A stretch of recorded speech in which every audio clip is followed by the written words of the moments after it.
Welcome to the Coming Home Well podcast, the show that educates, supports, and advocates for the veteran community. Your host, Dr. Tyler Pieron, U.S. Army retired, will bring you exciting conversations with amazing guests about resources, research, and military history, all geared to helping our warriors to come home well. Here's your host, Dr. Tyler Pieron. Welcome back to Coming Home Well. I'm your host, Tyler Pieron, and today we're going to do something that I love to do, which is talk about both military, law enforcement, and talk with an author. I have William Bonk, better known as Bill Bonk. He's a semi-legend in the intelligence community and law enforcement community in the D.C. area, and he has written an awesome book. It's called Apprehended, Riding Shotgun with the Usual U.S. Marshals in the 1990s. Bill, thank you so much for coming on Coming Home Well to talk about your book. Thank you for having me, Tyler. I really appreciate the opportunity. So for folks that don't know, I've known Bill since, the 90s, I guess, maybe 2000s, early 2000s. And we worked a lot together 2000s. when we were in D.C. And I saw he wrote a book, and I said, I really got to have you on the show to talk about it. He's written a couple books. We're going to have him on for his second book, which is a much larger, much more comprehensive book. And it's a topic that we've talked about. So I'm only going to tease it a little bit this time. But Bill was in the military, and let's talk about that. What's your background, Bill? I guess, if we dial it all the way back to graduating high school and going to college, community college in the Pittsburgh area. I was in a criminal justice program, kind of felt bored. My dad had been in the Army, so I thought, maybe I'll take a break and join the Army. Mm-hmm. I wanted to go to Germany because my mother's German. That's where my dad met my mother in the Army. I got to go in as a PFC because of the college. I wanted to be an MP. So went to basic training, MP school, went to Germany, got out, went back to college to get my degree, the University of Pittsburgh, administration of justice, stayed in the reserves and guard. I was working at a DOD facility in Maryland in the late 80s. I had just joined the Marshals service in 1990, was married, activated for the first Gulf War. And I'd only been at the Marshals service less than a year at that point. When I got back, if you recall, the government and a lot of employers were pretty favorable to the Gulf War veterans and stuff. So I was very fortunate to be placed on a fugitive task force in Baltimore. And, that's where I first picked up one of the cases that I wrote about in the book. And then, the rest is kind of history after that. I mean, I stayed in the Marshal Service for 13 years, and then I jumped to DHS when it was created in 2003. That's pretty amazing. So that got story. me. And you mentioned the military and the law enforcement, and I wrote a book, the other book about Fort McClellan, Alabama, where I went to basic training in MP school. And I kind of wrote this book about the Marshal Service to really just to document these were two cases that I write about that are just, you couldn't really make the facts up. I mean, they were kind of like, one of them's like a Stephen King novel and one of them's like a Netflix movie or something. And I had so much information. I used to joke and say it was like doing a master's thesis in fugitivity, right? Mm-hmm. Not a word, but because I never really thought I would apprehend the one person I wrote about, because I was in first grade when he murdered an 11-year-old girl in 1968. So, he'd been on the lam for 16, 17 years before I even joined the Marshal Service. So I always find these things interesting because some of it is like almost a part memoir. It's almost an autobiography, but it's not really. It's a story about these two folks. And what was the motivation for you to write the book? Well, like I mentioned, I wrote the book about Fort McClellan and, kind of taken on the Veterans Administration and the government and a lot of misguided policies and decisions. And I really wrote this book to beef up my credibility for the other book. And because I'm actually writing a sequel I'm actually writing like a second book about Fort McClellan. So I wanted to preserve the story because it was such a unique story at the time. And I ended up getting like an Attorney General's Distinguished Service Award for one of the people I wrote about in that in the Marshal Service book. It was just, because it was a cold case. The guy had been on the lam, he murdered an 11-year-old girl. He's nowhere to be seen. And I just wanted to share the details because a story like that almost couldn't happen today just because of technology and the things have changed. I mean, it still happens because you see the news and you see where somebody's, been on the lam for, years and stuff like that. But there were just so many kind of unique factors and favoritism and different things that happened with the judicial system that and most of the players in the first story are deceased. Like there's nobody to really complain about, writing a book about them or something like that. So let's maybe, for the listeners out there, if they're interested in reading your book, maybe a quick synopsis of the two main stories. So Harry Hampman was a college student at a well-known university in D.C. His dad was a World War II hero, lost an arm and was severely wounded in a bombing mission over Germany. Harry had a study room in the basement of one of his dad's rental properties. And one evening, an 11-year-old girl came down to do some laundry and she never came back up to her parents' apartment. And, they found her after a couple hours, they found her in this study room that Harry had been using. The dad and the family lived up in Maryland, just about maybe 15 miles north of where this apartment building was at. So it was clear cut. All the evidence, the DC police at the time did a great job. I mean, when I got the case, I'll kind of put it this way. I knew the guy was on the lam. I knew that there was a warrant for him. There was a little yellow memorandum pad in the file that said maybe in Sweden. Somebody wrote on it in pen, maybe in Sweden. And I kind of make a reference to it in the book because I said that note was added sometime after, I think, 1986, because that's when the form was revised, right? You know how government forms are revised. So I didn't have a whole lot to go on. I don't even know if there was a picture in the file. But there was a stipulation. And Harry had been found not guilty by reason of insanity for this murder, right? He basically raped the 11-year-old girl, shot her in the forehead with a .25 caliber pistol. Found not guilty by reason of insanity, put in St. Elizabeth's Hospital where Hinckley was for many years. But he quickly earned the trust of the people that were at the hospital, the workers and stuff. And they invited him to like family outings. And Harry had all these special privileges, probably a lot to do with his dad, where they had special visiting hours in the jail and all these different things. They wanted him to go back to college.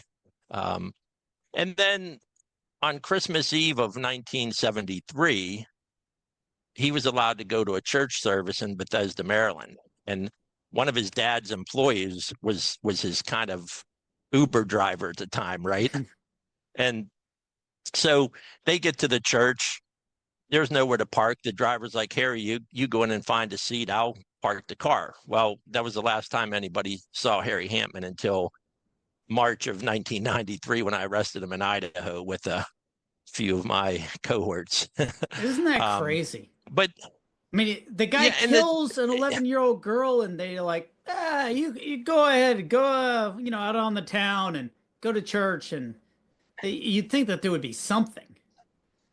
yeah, and then even the parts where they invite him to the family outings and they let him do research for the St. Elizabeth staff and all this stuff. And I mean, the cool thing is from the preparation of the book, I had gotten all these documents through the courts and through the newspapers. I would go, this is a time when I had to go to the Library of Congress and look at microfiche, right? And Hmm. microfilm and print big copies on that weird thermal paper and all that kind of stuff. And, the more you looked at it, it was just crazy. And then, I would always think like this guy's somewhere, right? Hmm. And then the people at St. Elizabeth had this theory that he was in I can't remember off the top of my head, somewhere in a foreign country in the Middle East or something. And there was nothing really. So I had amassed a lot of data.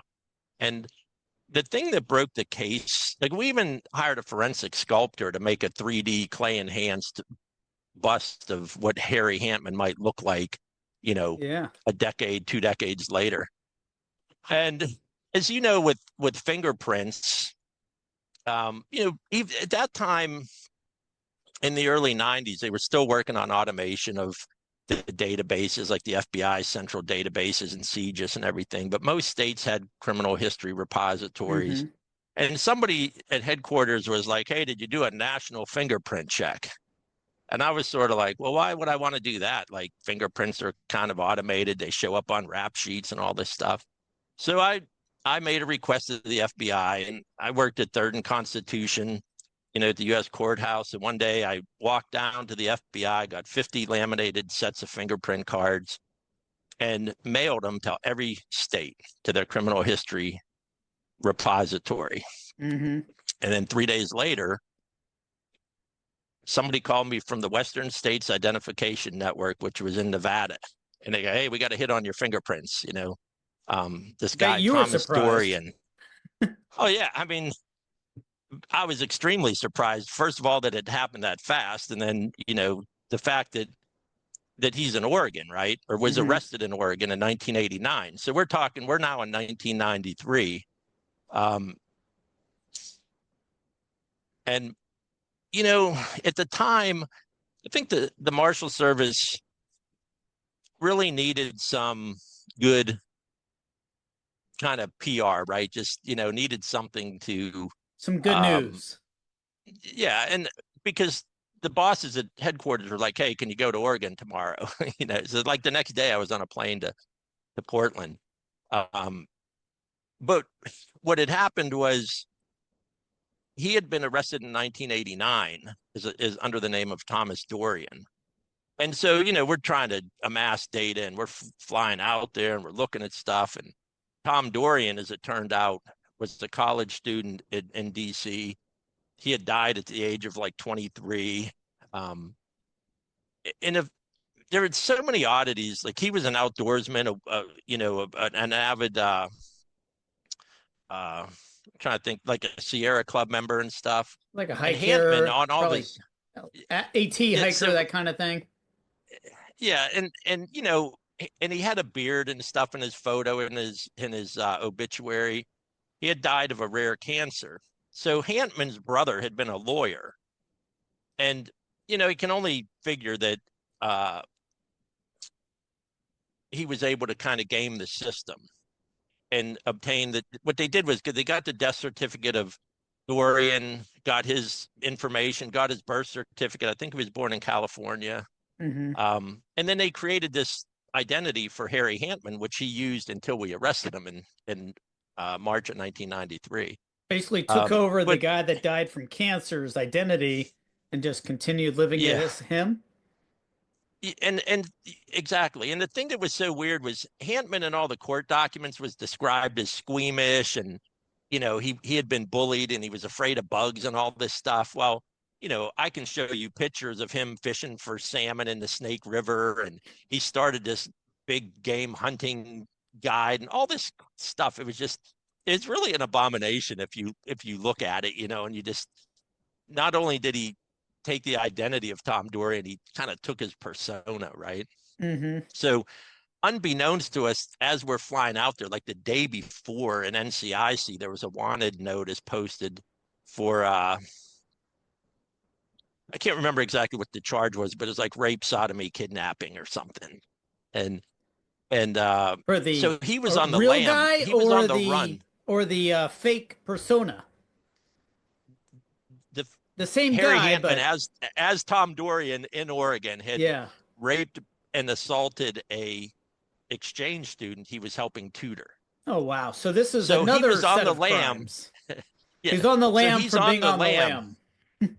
Exactly. Wow. And because I'm thinking like, oh man, we're gonna fly out to Portland. This guy's gonna be sitting on the steps of the YMCA. We'll be back in a couple of days. It took 23 days to locate him, and we arrested him in Idaho, Lewiston, Idaho. Jeez. I mean, and this is like we were, it was mind-boggling because this was on the heels of Ruby Ridge, right? Mm-hmm. This is just a couple months after that episode. If you've ever been out in the Pacific Northwest, and especially in the remote parts, the citizens aren't very friendly to the feds.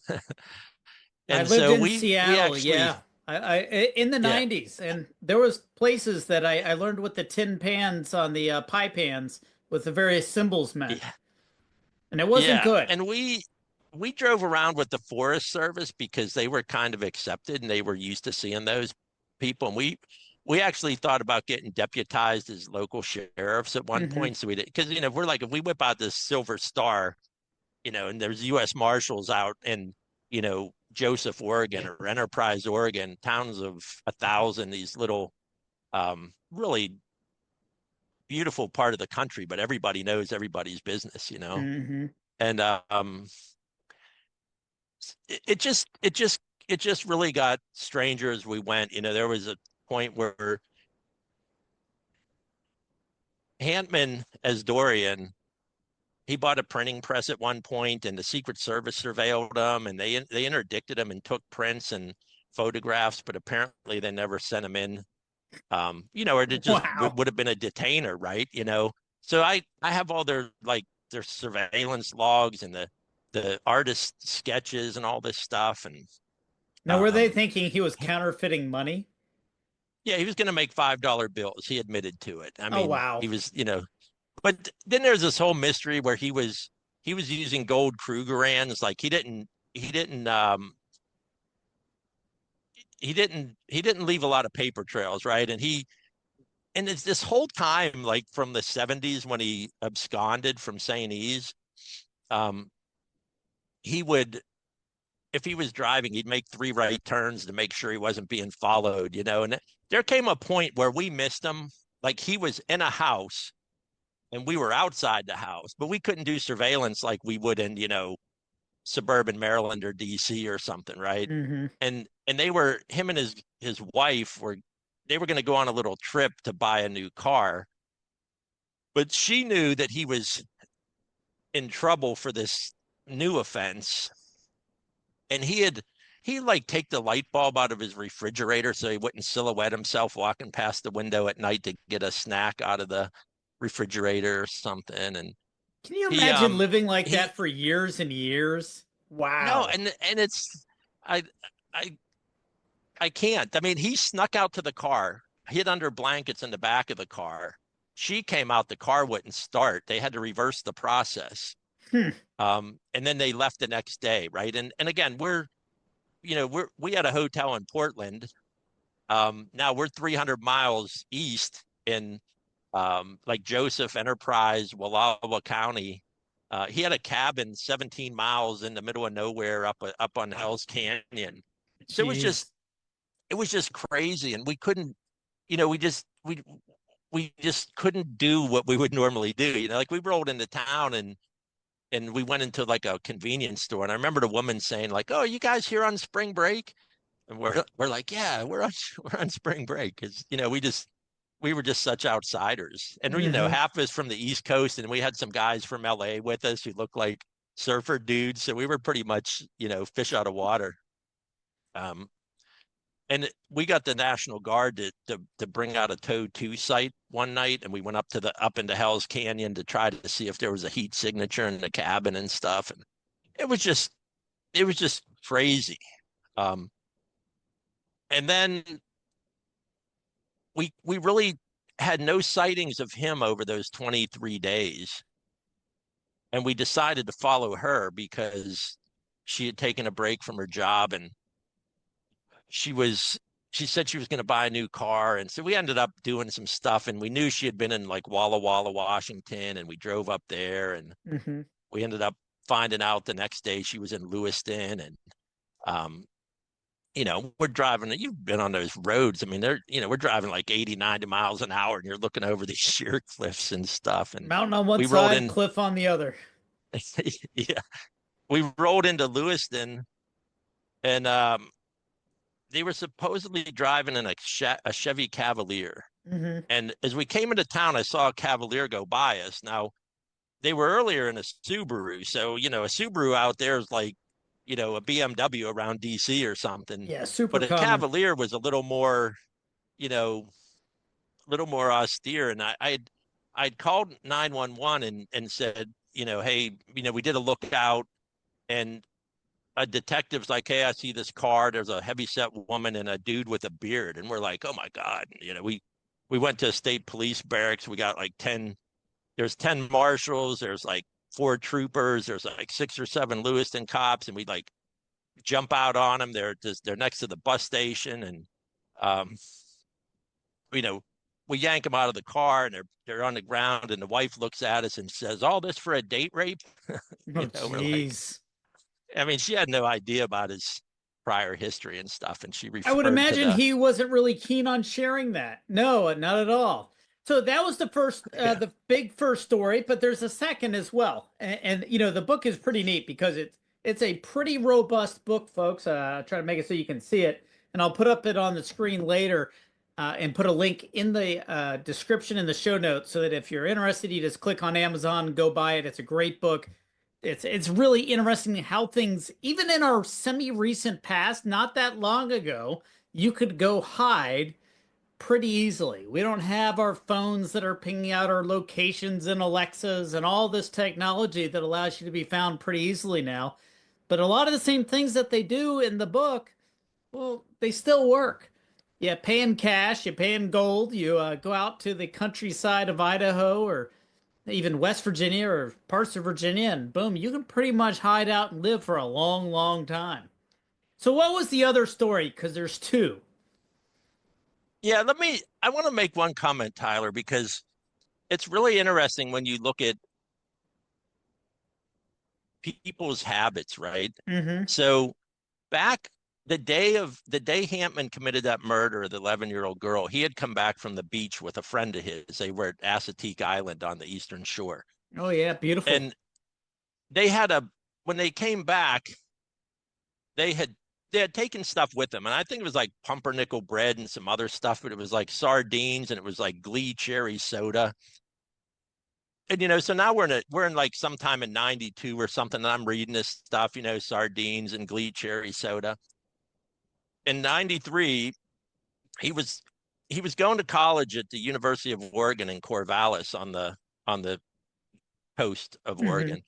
And I found this roommate. He was supposed to be living in his van in a designated parking spot as an agreement with the school or his probation officer or something. Almost like a van down by the river, like the old Saturday Night Live skit.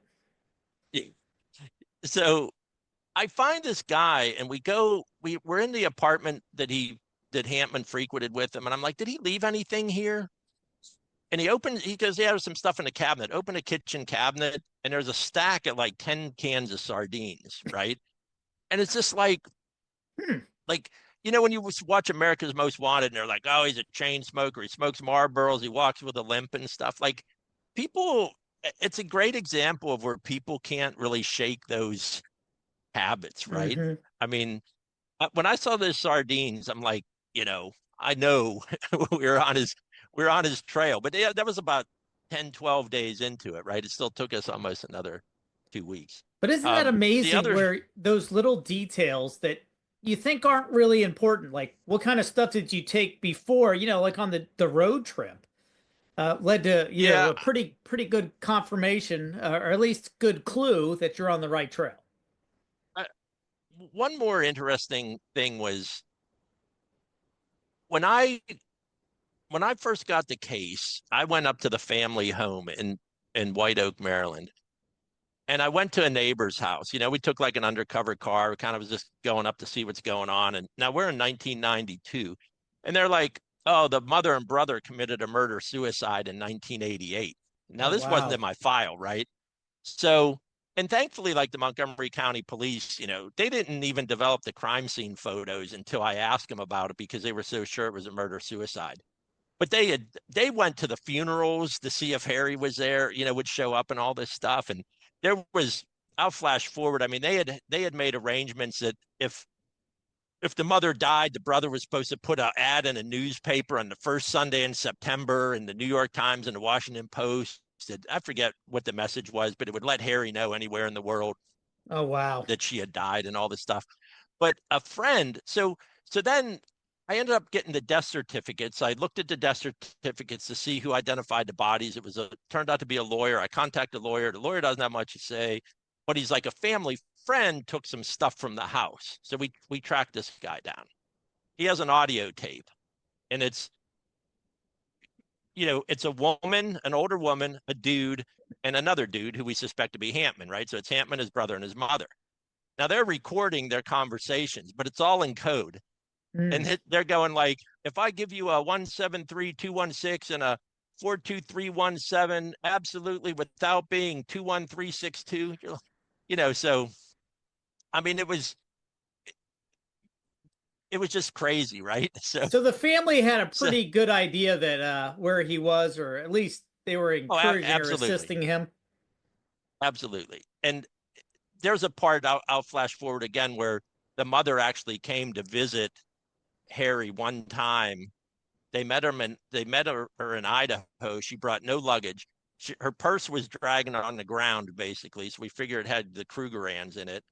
Um, they introduced her to Hampman's wife as Lillian Dorian, right? I mean, even as the assumed Mother of dead the, person's mother. yeah, Yeah.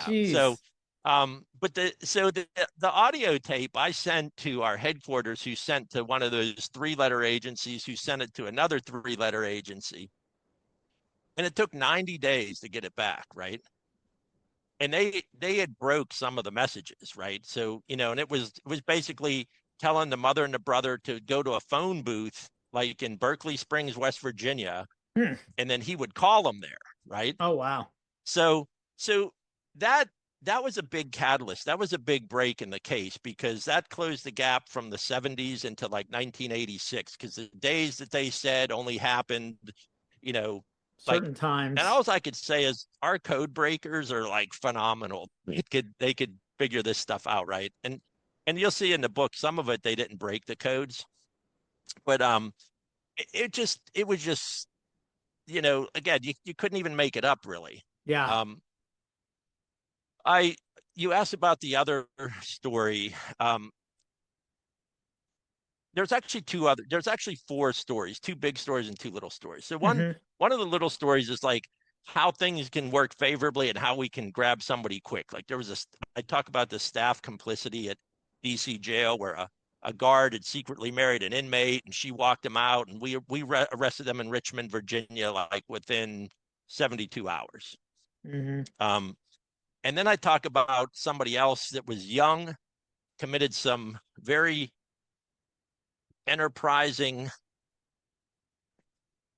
narcotics deals as a high school or college student, and they hit him hard with like a 20-year sentence.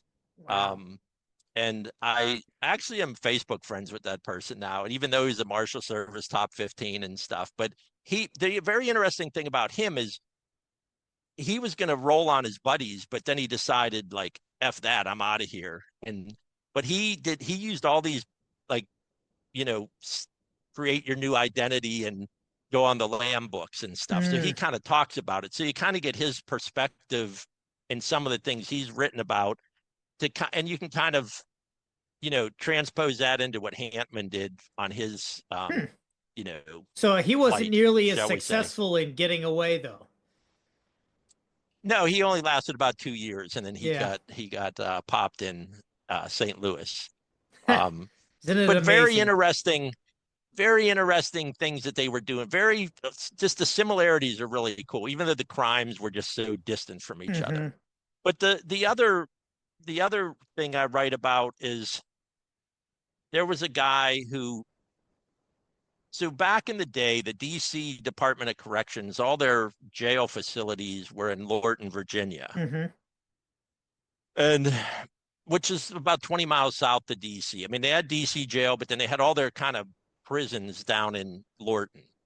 And a guy had in March escaped, was shot at, swam across the Occoquan River in March, and got away. And it's cold in March. And yeah, and he managed to outrun us for 4 months. In that 4 months, he basically fled to Pittsburgh. He came back. Him and the person that helped him, his getaway car driver, and a couple other dudes, robbed a Brinks truck on Marlboro Pike in PG County. Oh, wow.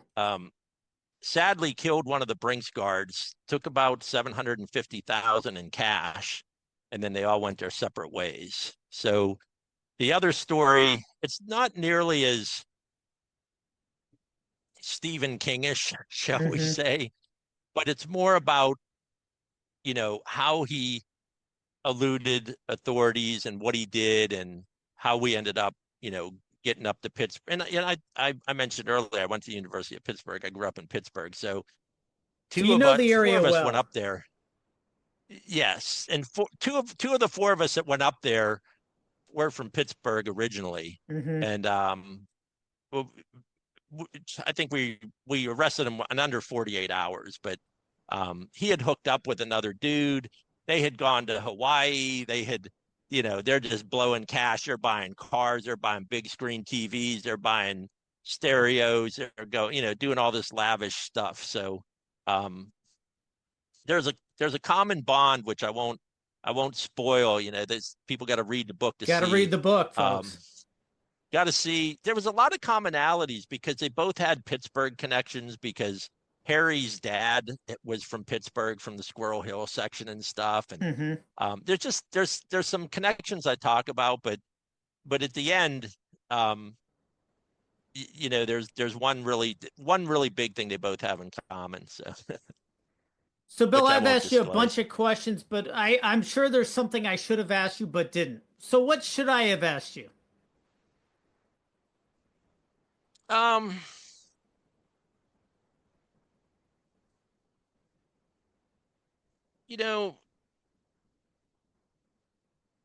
think it's a great book. You were in the Marshals for 13 years. You served in the military. So maybe I'll ask you this. I mean, what linked you from being a military police officer to going to the Marshals? I mean, was it just happenstance? Obviously, the Marshals don't just pick up everybody. No, I mean, that was pretty much luck, because I was working for a DOD agency it was a good job, but it was pretty stagnant. And one of my friends had decided to go to the Marshal Service, and I'm like, it beats, I'll haul prisoners and sit in court. I didn't really know much about the Marshal Service. Despite being a criminal justice major and having been a MP and stuff, I just figured, hey, it's kind of like a federal sheriff, right? This is before all the movies about the Marshals. Yes, I was very, very lucky, though. I mean, I spent 13 years there, and I probably spent 12 of that doing fugitives, which is kind of what everybody wants to do, and I just sort of fell into it and kind of had a knack for it, probably. But maybe the question you didn't ask me is, why did I leave the Marshal Service? That's a good question too. Why didn't I stay? And because it was the best job in the world. I mean, especially being a supervisor, and I ran a task force in DC for 4 years and stuff. But In all honesty, I got into an oppressive management scheme where, even as a supervisor, I mean, my immediate supervisor and my marshal disliked me to the point of I just I didn't they basically moved me into a uh position where I was moving magnets and putting people in court and stuff like that. So it just felt like it was probably time to move on. Getting kind of boring but you were kind of groundbreaking joining DHS when it first started up, and that's where I met you. When you did a lot of some pretty cool stuff, especially with information sharing, something that wasn't really happening in a broad scale among the law enforcement community in DC. A lot with the military. There's a lot of military law enforcement in DC, a lot of civilian agencies, and more small agencies throughout the entire area than you could shake a stick at. Every time you turn, you run into a different agency you'd never heard of. And Yeah. that's one of the more interesting things about working law enforcement in DC. Well, I think you mentioned a couple things there that you touched on. Like prior to 9/11, information sharing sucked in Hmm. DC. I mean, a lot of times the police, the the DC police and the FBI didn't want to share information on wanted people because they wanted to put their hands on them, or they were they wanted to question them and stuff, or um but it made for a dangerous situation because they wouldn't put warrants in NCIC. And I mean, we're on the street every day encountering these people, and then we have no idea they're wanted for a murder or Hmm. whatever. And that's part of the reason I think that when I had the chance to do information sharing, that and kind of bridging the military and the uh, civilian part and the state, local, federal, tribal, and all that stuff, like you know, it was kind of cool when we were able to have, Northeast Strategic Air Defense with, a CID guy and a Amtrak police, and we could get just real time information to each other and kind of all have a common view, and everybody knew what was going on when we were doing the national special security events and everything like that. That was, I don't know, that was a lot of fun. It really was a culmination of everything. And, incidentally, and I think about this sometimes because when I was doing that second case in the book, his name is Ronald Ali Jennings. I was I was actually blogging before it was a thing, right? Like I had this running sort of resume that I was doing in a Word pamphlet sort of. It ended up being like a 10-page document, but I would do like updates every couple days. It'd be like day 21, blah blah blah. Hmm. We're getting the trash from the, we got the trash people to get the trash, and we'd meet them around the corner, and we're going through the family's trash or whatever, or whatever we were doing, because we had a lot of people working the case, and we didn't have easy ways to really share things. Hmm. Um, so when I decided to when I wrote that first book about Fort McClellan, it took me 3 years, right?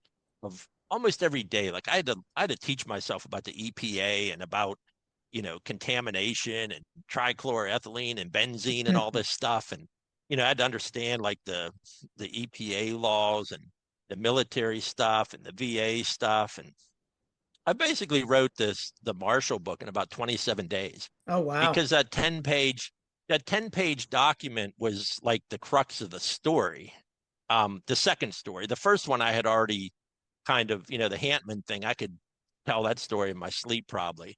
So, I mean, it still took me a couple months to refine it and, you know, straighten things up and kind of, I wanted to have some kind of understory, so I compare it to my life really. Like I mentioned earlier, I was in first grade when Hantman committed that murder. I was in, sixth grade when he escaped, or, Hmm. I kind of talk about, I was activated for the Gulf War. And then when I came back, I picked this case up, blah, blah, blah. So there's a little bit of, um, and I juxtaposed a little bit with like the drug stuff from Seth Ferrante. And my brother was a